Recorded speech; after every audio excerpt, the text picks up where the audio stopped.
campaign. Never ran for office. I will get him. Her name is Letitia James. And she proclaimed while campaigning, quote, I look forward to going into the office of the Attorney General every single day, suing him, and then going home. Before she knew me. She announced, what is fueling my soul right now is Trump. And that she had her eyes on Trump Tower. Those eyes are focused on Trump Tower. Didn't know the young lady. She even assured her supporters in an election promise that we're going to definitely sue him.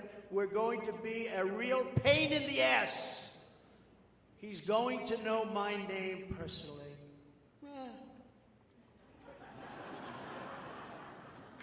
And then she claimed that I was an illegitimate president. Think of it. With all we did on energy, with all we did on the military, on taxes, biggest tax cuts in history, biggest regulation cuts in history, right to try, people able to get drugs now that aren't approved. Hopefully you don't have that problem. Letitia James vowed to use every area of the law to, quote, investigate President Trump and his business transactions. Those transactions are going to be investigated, she said. And that of her family and his family.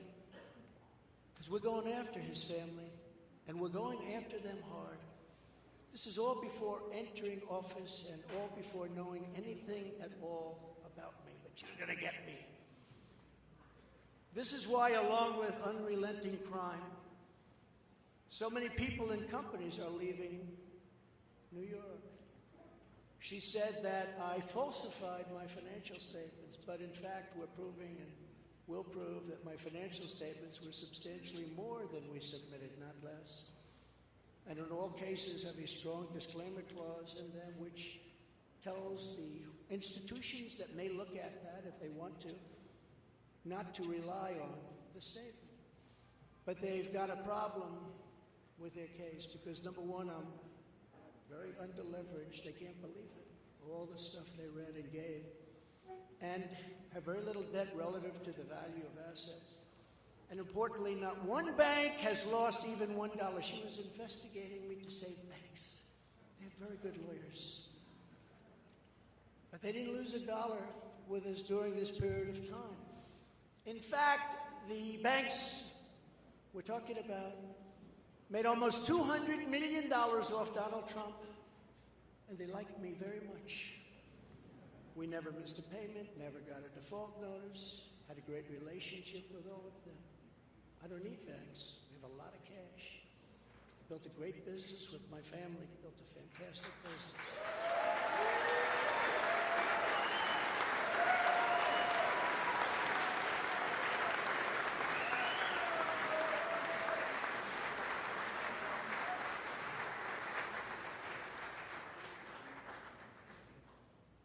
A son here who's done a great job, and I have another son here who's done a great job.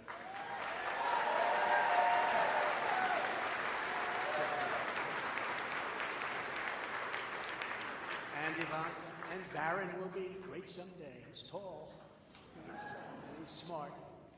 But I have a great family, and they've done a fantastic job, and we appreciate it very much. They've gone through it.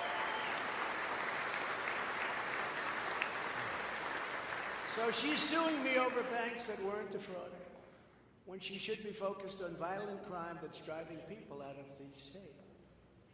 This is a persecution, not an investigation. She's put our family through hell. It's cost hundreds of millions of dollars to defend, but our heads are held very, very high. They want to settle the case, but I want no part of that. So here we are now. It's where we were today, in a city that was so great just 4 or 5 years ago. But now we're there. Spend time there today, as you possibly read, with a local failed district attorney charging a former president of the United States for the first time in history on a basis that every single pundit and legal analyst said, there is no case. There's no case. They kept saying, there's no case.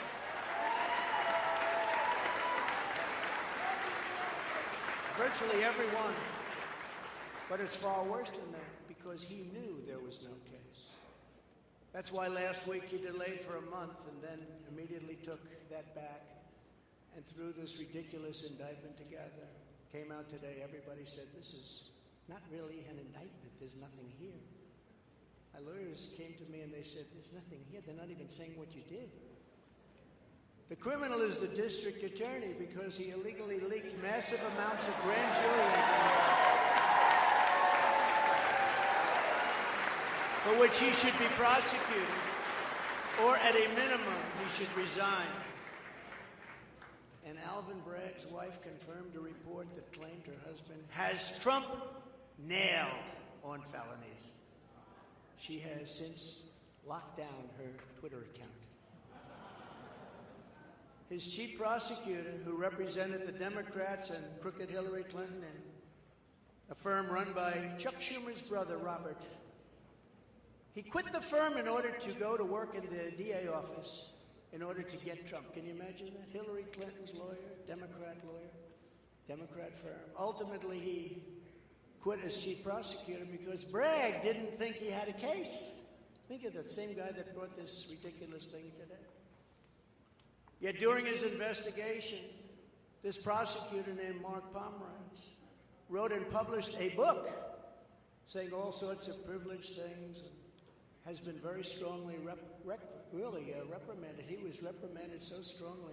I've never seen anything like it. That's probably the end of it. But what he did was probably very illegal. But he was very, very strongly reprimanded. Even District Attorney Bragg was furious with him. They were having a tremendous fight in the office because of it.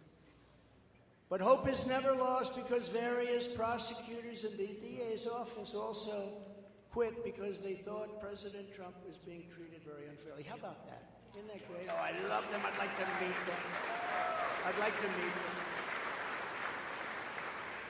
The DA's office even had a web page. Meet the team of executives who have done this to President Trump. That was the title. Isn't that nice? They immediately had to take it down. Meanwhile, overall, crime in New York was up 30% last year, much more than that the year before, with felony assaults, robberies, and burglaries all up by massive, massive numbers. Not the same place that I know, not the same place that you know. And this is where we are right now. I have a Trump-hating judge with a Trump-hating wife and family whose daughter worked for Kamala Harris and now receives money from the Biden-Harris campaign, and a lot of that. We recently had another trial, and the same judge told the fine man who worked for me for many, many years that if you admit your guilt, you will be in jail for 90 days. But if you don't, if we go through a trial and you're found guilty, you're going away for 10 years and maybe longer, which for a 75-year-old man with a great family really means life. What the prosecutors and judge did to that man, I will never forget, because it's right out of the old Soviet Union. That's where we are. They said, you say anything about Trump, meaning that's bad, and you won't even have to serve the 90 days. You'll walk free. And they say that to many of my employees. We have this Jack Smith lunatic threatening people every single day through his representatives. They're threatening jail terms. But talk about Trump and you'll go free. This is where we are as a nation. Who would have thought? They can't beat us at the ballot box, so they try and beat us through the law. That's the country in which we live, however, right now. The USA is a mess. Our economy is crashing. Inflation is out of control. Russia has joined with China. Can you believe that? Saudi Arabia has joined with Iran. China, Russia, Iran, and North Korea have formed together as a menacing and destructive coalition would have never happened if I were your president. Would never have happened. Nor would Russia attacking Ukraine have happened. All of those lives would be saved. All of those beautiful cities would be standing. Our currency is crashing and will soon no longer be the world standard, which will be our greatest defeat, frankly, in 200 years. There will be no defeat like that. That will take us away from being even a great power. If you took the 5 worst presidents in the history of the United States and added them up, they would not have done near the destruction to our country as Joe Biden and the Biden administration have done.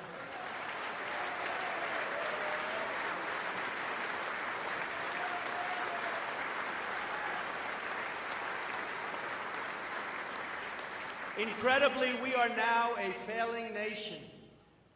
We are a nation in decline. And now these radical left lunatics want to interfere with our elections by using law enforcement. We can't let that happen.